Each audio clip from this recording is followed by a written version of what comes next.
Bismillahirrahmanirrahim. Assalamualaikum warahmatullahi wabarakatuh. Ketemu lagi dengan saya Fajar Imam Arif. Kali ini kita akan membahas mengenai Linux Mint. Nah, Linux Mint ini adalah salah satu distro Linux atau OS Linux yang sangat populer. Mungkin bisa kita katakan Linux Mint ini adalah OS 1000 umat gitu kan. Kenapa demikian? Karena memang secara popularity kalau kita lihat di distro watch itu 1 minggu terakhir menempati posisi di kedua dengan jumlah hits per day di angka 2398 dengan total rata-rata ratingnya itu di angka 8,79/10 dari total reviewernya itu adalah 497. Jadi ini memang salah satu distro Linux yang paling populer kan. Nah, yang perlu diketahui di sini adalah Linux Mint ini basisnya adalah Ubuntu. Jadi jangan diragukan lagi mengenai stabilitasnya. Sudah tentu stabil ya. Itu. Nah, oke, berikutnya mengenai websitenya itu teman-teman bisa kunjungin di linuxmint.com. Lalu di sini sebenarnya ada community-nya juga, itu atau user forumnya itu ada di linuxmint.com/forum. Itu nanti teman-teman silahkan kunjungin di sini ketika misalnya ada pertanyaan atau ada sesuatu yang mungkin ingin dicari tahu gitu kan. Contoh kayak misalnya ada error atau ada tips and tricks, itu teman-teman silahkan kunjungin di forumnya gitu. Oke, kembali lagi ke Linux Mint. Nah, saat ini Linux Mint ini itu di versi 21.1 dengan kode name adalah Vera. Nah, ini adalah versi yang terbarunya. Oke, nah lalu apa aja sih yang sebenarnya kenapa kita harus menggunakan Linux Mint? Yang pertama itu cocok untuk graphic designer gitu. Jadi teman-teman desainer misalnya itu silakan install Blender atau Draw ataupun GAMP gitu kan. Itu silakan install langsung ataupun Inkscape itu juga bisa langsung diinstal saja. Ini aplikasi-aplikasi ini stabil berjalan di Linux Mint. Oke, secara productivity sebenarnya di bawaannya itu sudah disertakan LibreOffice, di mana LibreOffice ini itu sepadan dengan mungkin Microsoft Office. Nah, cuman bedanya adalah LibreOffice ini adalah free ataupun tidak berbayar. Sedangkan kalau Microsoft Office itu harus berbayar ya, teman-teman. Ini adalah salah satu kelebihannya. Lalu di bagian multimedia itu sudah tersedia audio player ataupun video player, bahkan tersedia juga TV streaming. Jadi teman-teman misalnya mau streaming TV itu sudah tersedia. Tentunya itu adalah channel-channel dari luar negeri. Oke, yang berikutnya Linux Mint ini juga untuk gaming itu juga sangat stabil gitu kan. Dan di sini ketika misalnya menggunakan Steam itu teman-teman sudah bisa bermain game dengan baik ya.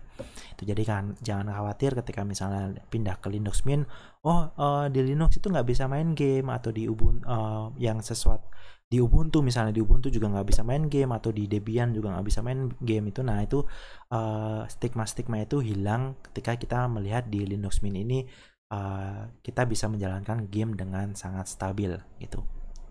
Oke. Selanjutnya, nah ini ketika misalnya teman-teman download itu sebenarnya ada beberapa tipe ya.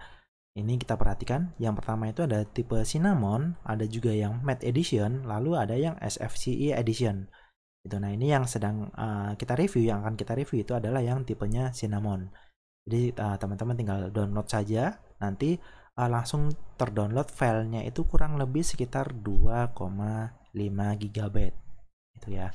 Nah ini filenya nggak begitu besar, teman-teman bisa langsung ke bagian di mirrornya di bawah, cari yang mungkin Indonesia gitu ya sebagai contoh ya. Nah ini silahkan klik tombol yang PT Global Intermedia Nusantara. Oke, itu untuk cara downloadnya. Nah selanjutnya kita langsung saja masuk ke bagian tampilannya. Nah kurang lebih tampilannya secara default pada saat pertama kali install itu kurang lebih seperti ini gitu ya. Ini sangat simple dan clean sekali. Nah, oke, kita fokus di bagian bottom menunya. Di bagian bottom menu di bagian kanan itu ada jam dan juga kalendernya. Jadi kurang lebih tampilannya seperti ini, dan ini tampilannya sangat simple sekali. Jadi teman-teman mungkin akan lebih mudah untuk menggunakannya. Lalu di bagian sebelahnya lagi ini ada audio setting sebenarnya atau sound setting. Nah, ini berisi tentang launcher player itu atau aplikasi apa saja yang misalnya nanti teman-teman buka yang berhubungan dengan audio ataupun video itu bisa dikontrol melalui sound setting ini. Itu jadi lebih mudah ya untuk misalnya untuk next, untuk stop, untuk preview itu semuanya ada shortcutnya di sini. Itu sangat membantu sekali. Oke, beralih ke bagian sebelahnya lagi, ini mengenai konektivitas ataupun jaringan yang terkoneksi ke dalam laptop ataupun PC kita. Nah, ini teman-teman bisa lihat detailnya ada di network setting misalnya ini. Nah, nanti teman-teman bisa pantau di sini koneksi WiFi dan lain-lain itu ada di sini semuanya. Oke. Nah, kita beralih ke bagian sebelah kiri bawah atau di bottom menu yang paling kiri itu ada di sini ada start menu. Nah, start menu ini berisikan seluruh aplikasi yang sudah terinstall di kita ya, di laptop ataupun di PC kita. Mungkin ini teman-teman yang menggunakan Windows sudah familiar dengan button yang kayak seperti ini ya. Oke, lalu bergeser di bagian sebelah kanannya lagi.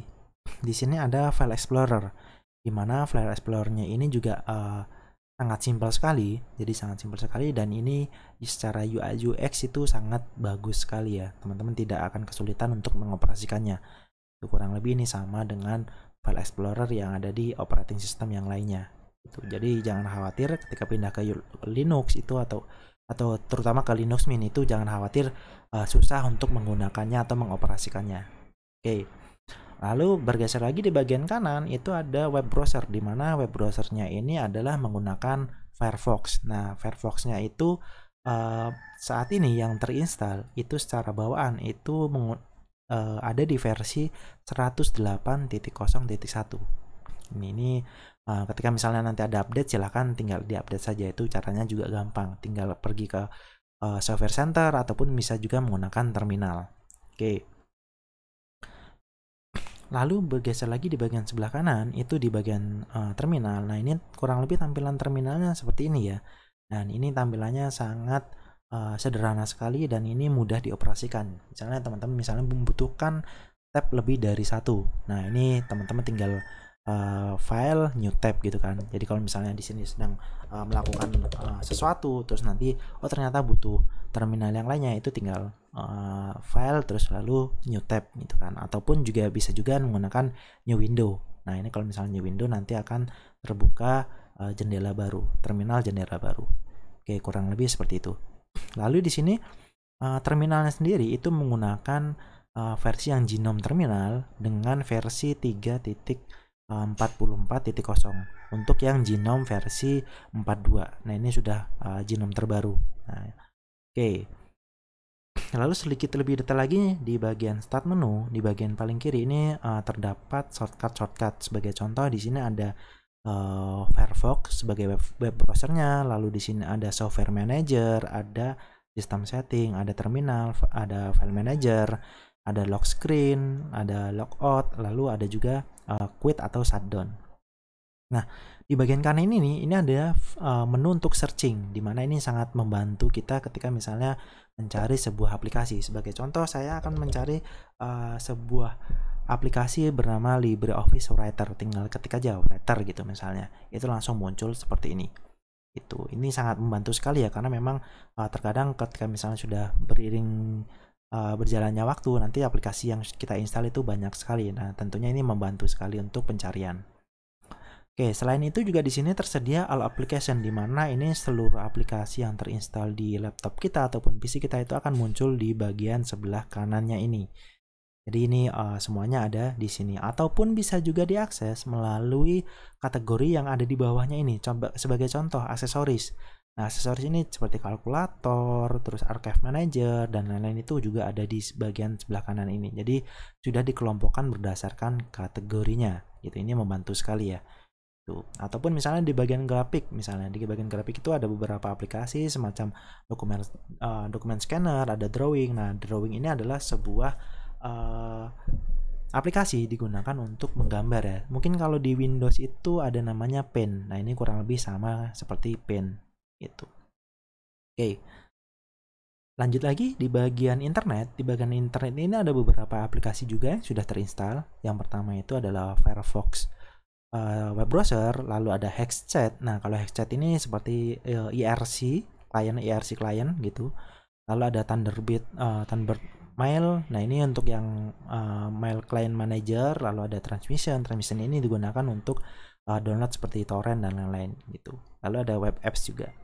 Nah, ini yang menariknya. Di sini di bagian Office itu sudah disertakan LibreOffice, di mana tadi kalau di websitenya dijelaskan bahwa secara productivity itu sudah tersedia. Jadi teman-teman kalau misalnya mau mengerjakan tugas sekolah, tugas kuliah ataupun pekerjaan kantor itu tidak khawatir lagi untuk bagian Office-nya. Jadi tidak menggunakan Microsoft Office, tapi di sini menggunakan LibreOffice.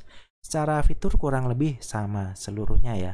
Di sini ada Office Writer, Office Math, Impress, Draw, dan lain-lainnya itu ada di bagian sini semua. Tinggal pakai saja. Dan ini yang perlu digarisbawahi ini adalah gratis, gitu ya. Tidak perlu bayar lagi. Oke, lalu di bagian sound and video, di sini ada beberapa aplikasi juga. Itu digunakan untuk audio player dan juga video player. Nah, yang menarik di sini ada Hypnotic. Nah, Hypnotic ini apa? Itu adalah free TV streaming. Jadi teman-teman misalnya mau streaming movie ataupun channel-channel TV luar itu sudah tersedia, semuanya ada di sini. Tinggal pilih, nanti pilih negaranya mana dan lain-lain, itu sudah tersedia ya. Oke, kurang lebih seperti itu. Nah, lalu di bagian administration itu juga sudah tersedia tools-tools bawaan yang mungkin bisa digunakan oleh teman-teman. Sebagai contoh, backup tools buat repair atau Gparted. Sebagai contoh misalnya ini ya, Gparted ini ketika kita misalnya di hard disk kita ada hanya ada satu partisi, misalnya sebagai contoh di sini cuma ada satu partisi dengan size 30 GB, mau kita pecah itu silahkan menggunakan Gparted. Bisa dipecah ke beberapa partisi, misalnya partisi A, B, dan C itu kan. Nah, itu kurang lebih itu akan mempermudah untuk manajemen file kita. Oke. Lalu yang berikutnya di sini ada preference. Nah, di preference ini biasanya lebih digunakan untuk setup yang berhubungan dengan tampilan. Terus ada Bluetooth Manager juga dan ada datetime juga ada di sini. Oke, sebagai contoh kita akan mengubah efeknya. Nah, di bagian efek ini misalnya ketika ada new Windows itu efeknya mau seperti apa? Misalnya ini yang tadinya move kita ubah ke fly. Nah, untuk melihat hasilnya, nah kita coba ya buka file Explorer baru. Nah, itu dia akan terbang dari bawah ke atas. Kurang lebih efeknya seperti itu. Nah, beda lagi kalau misalnya kita ubah tipenya itu move. Nah, ketika kita rubah tipenya move itu akan berbeda lagi efeknya. Oke, ini tuh kurang lebih itu ada di bagian preference. Jadi nanti teman-teman silakan explore tersendiri. Oke. Lalu di sini juga ada firewall, ada font selection, general, terus grafik tablet dan lain-lain itu ada semuanya di sini, ataupun mau setting juga itu juga ada di bagian sini semua. Oke, lalu yang berikutnya di bagian place, ini ada shortcut ke beberapa folder ataupun dokumen yang ada di laptop kita. Jadi ini membantu sekali ya, kita misalnya langsung ke place, kita langsung ke musik ataupun ke picture itu bisa langsung. Nah, yang di bagian paling bawah ini adalah recent file. Ini adalah berisi dengan seharusnya adalah file-file apa saja yang terakhir kita buka. Semuanya nanti akan mudah untuk diakses. Ketika misalnya kita sedang bekerja dalam satu dokumen, lalu kita close, terus kita mau dokumen itu sering kita buka, itu akan mudah diaksesnya melalui recent file ini. Oke, mungkin dari saya itu saja. Mungkin satu lagi hal yang sangat penting adalah di Linux Mint ini tidak memerlukan hardware yang dengan spesifikasi yang tinggi, karena memang Linux Mint ini sangat ringan ya. Sebagai contoh ini saya menggunakan VirtualBox dengan RAM-nya 4 GB dan juga hard disk-nya itu 30 GB, itu berjalan dengan sangat baik dan juga sangat smooth sekali gitu. Jadi ini menandakan bahwa Linux Mint ini adalah OS yang sangat ringan ya, itu kurang lebih. Oke, mungkin dari saya cukup sekian. Sampai ketemu di dalam video berikutnya. Terima kasih. Wassalamualaikum warahmatullahi wabarakatuh.